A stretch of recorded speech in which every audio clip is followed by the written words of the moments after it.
Assalamualaikum warahmatullahi wabarakatuh. Oke, sekarang dia juga ngasih resep. Ada sih jalan keluar, biar ndak sumpek-sumpek amat. Ada jalan keluar sementara, ada jalan keluar permanen.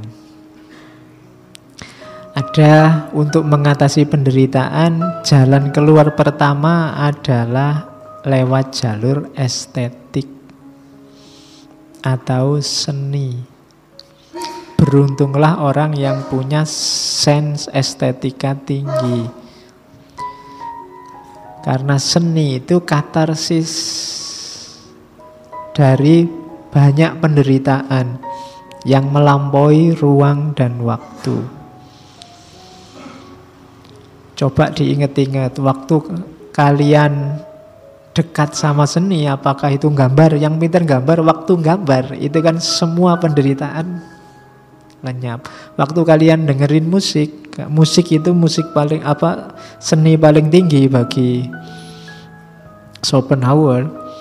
Itu kan segala penderitaan, keinginanmu kan terlampaui. Lupa waktu asik joget dangdut apa waktu asik mendengarkan musik apa, itu kan kamu terbawa terus melayang terus kayak ndak ada masalah aja. Itu seni.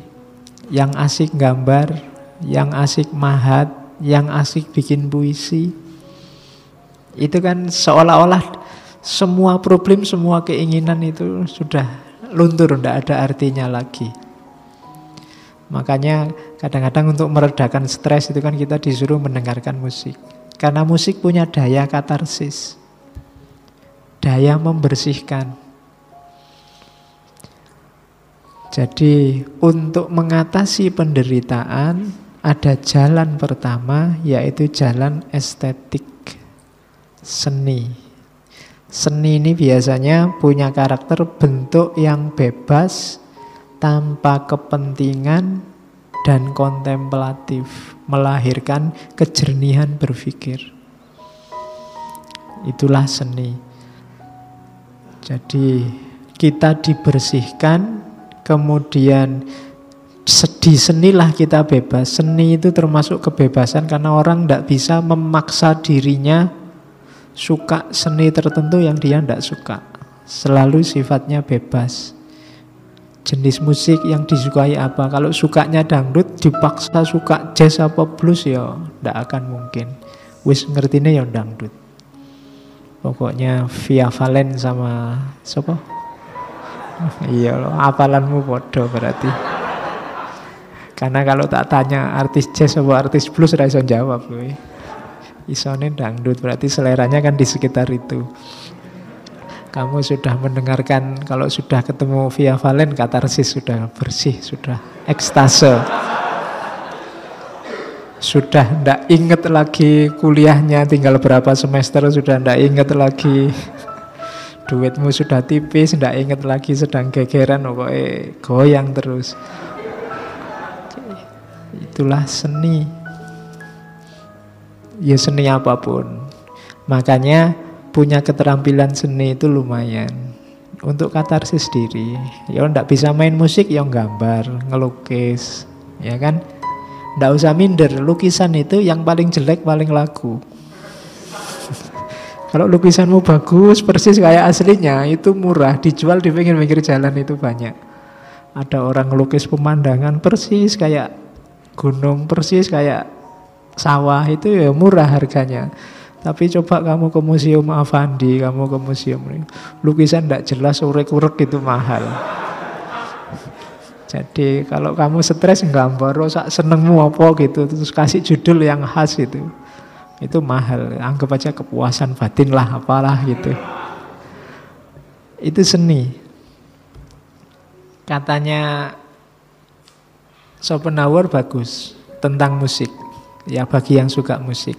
Music does not express this or that particular or definite pleasure, this or that affliction, pain, sorrow, horror, gaiety, merriment, or peace of mind, But joy, pain, sorrow, horror, anxiety, merriment, peace of mind themselves, to a certain extent in the abstract, they essential nature without any accessories, and so also without motive for them.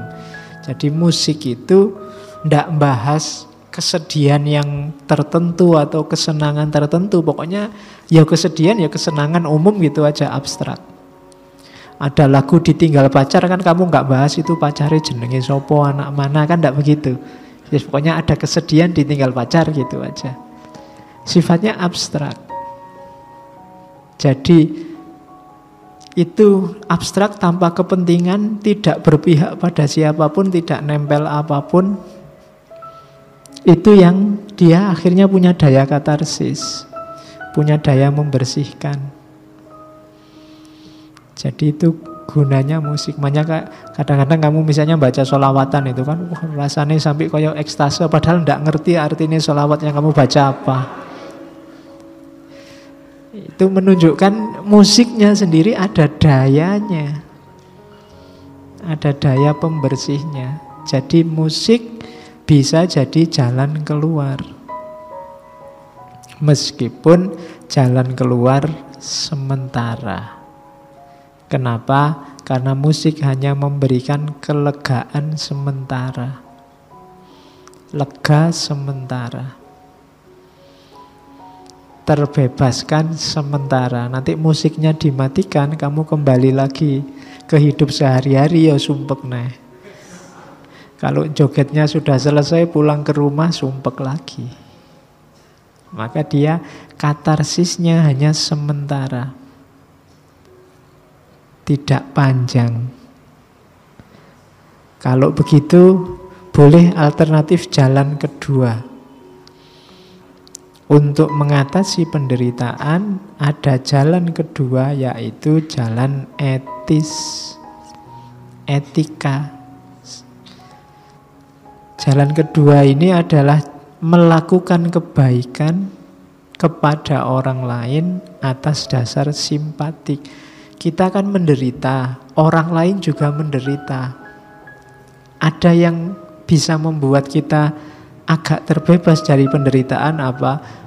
Peduli dengan penderitaannya orang lain, simpati dengan penderitaannya orang lain. Itu membuat kita lebih terbebas. Kita merasa tidak sendirian sumpeknya, yang lain juga sumpek. Membantu orang lain itu kayak membantu diri kita sendiri. Dengan membuat orang lain lega, kita sendiri juga ikut mengalami lega. Itu namanya jalur etis. Berbuat baik kepada orang lain. Dasarnya apa? Kalau katanya Schopenhauer, dasarnya namanya compassion, kasih. Kasih itu satu level lebih tinggi daripada sekedar passion.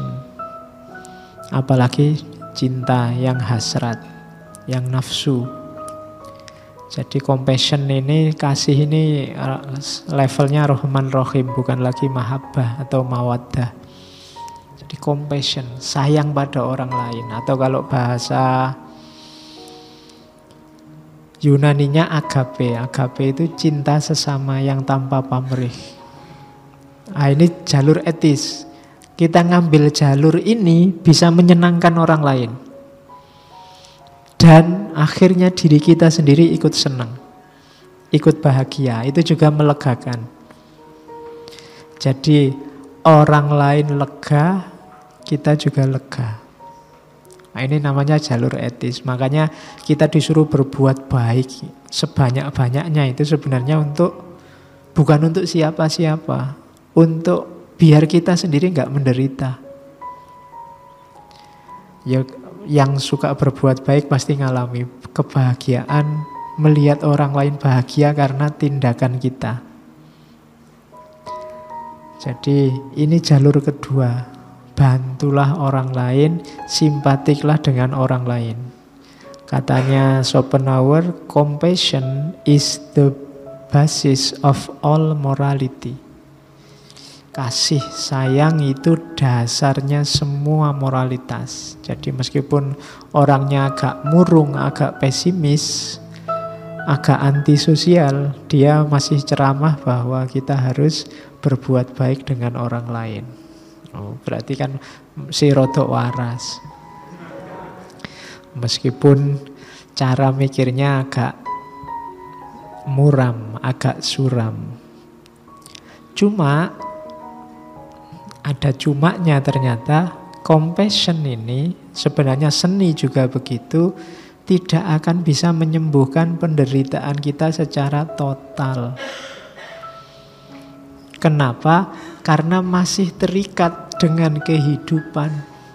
Selama masih terikat dengan kehidupan, masih ada will tadi. Selama masih terikat oleh will, kita masih menderita. Sekarang saya agak menderita karena haus. Terus minum. Bismillah, minum dulu.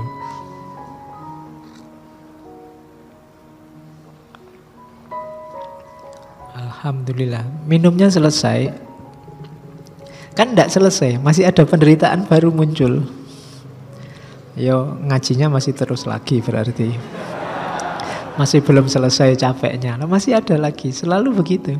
Kalian jangan dikira, Pak saya pengen ndang selesai tesisnya, ndang ujian, ndang bebas. Jangan dikira. Begitu tesismu selesai, ada lagi keinginanmu. Waduh, kawinnya kapan Pak? Terus ya kan, kawin nanti. Wah, pengen juga dapat kerjaan ya Pak. Kerjaannya gimana? Jangan dikira, seneng-seneng wisuda paling sehari. Mungkin ya gak sampai sehari, 1 jam, 2 jam. Ya kan? Atau yo hanya pas dalam ruangan wisuda itu aja. Seneng, begitu keluar nambah masalah baru. Kenapa masalah baru muncul? Kamu punya keinginan baru. Karena ada keinginan baru ya penderitaanmu muncul lagi. Coba ndak usah ingin apa-apa. Setelah wisuda ngapain? Ndak tahu Pak. Ndak ada target apa-apa. Ndak mikir, saya ndak punya keinginan apa-apa. Lu justru yang bahagia itu. Buktinya apa? Ada solusi ketiga dari Schopenhauer untuk kita bahagia beneran. Apa? Asketis. Asketis ini baunya kayak sufi karena memang ngambilnya dari ajaran Buddha. Jadi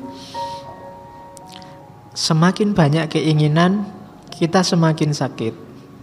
Berarti solusinya apa? Nggak usah pingin macam-macam. Jadi negasikan dunia. Say no to what? Jadi katakan tidak pada dunia. Nah, kalau orang bisa menidakkan dunia, jadi dia tidak ingin dunia. Bahwa dia punya dunia tidak urusan, tidak masalah. Tapi bukan itu keinginannya, dia akan tentram.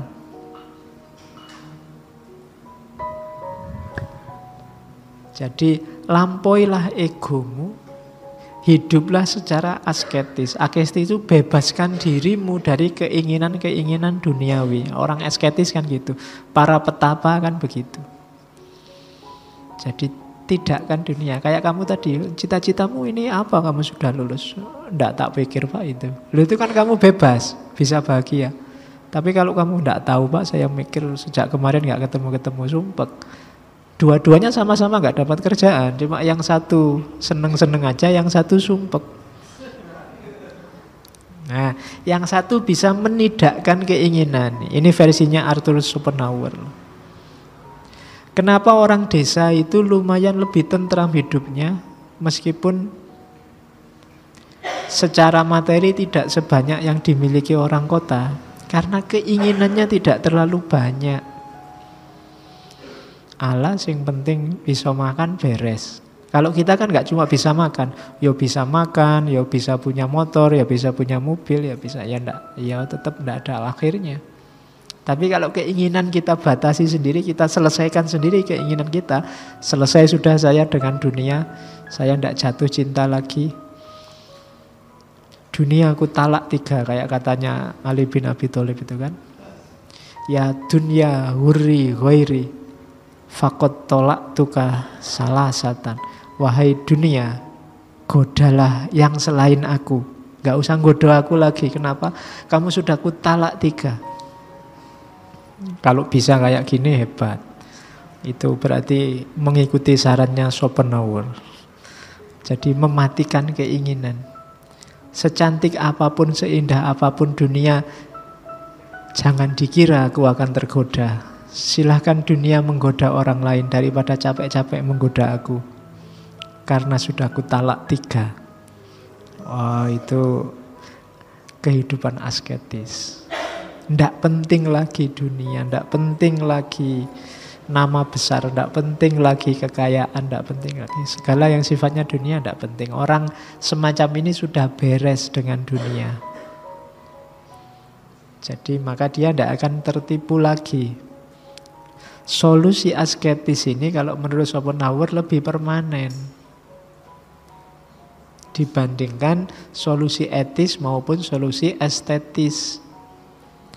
Orang yang tidak terpesona lagi, tidak jatuh cinta sama dunia, yang bisa menyetop keinginan-keinginannya, dia lebih bahagia.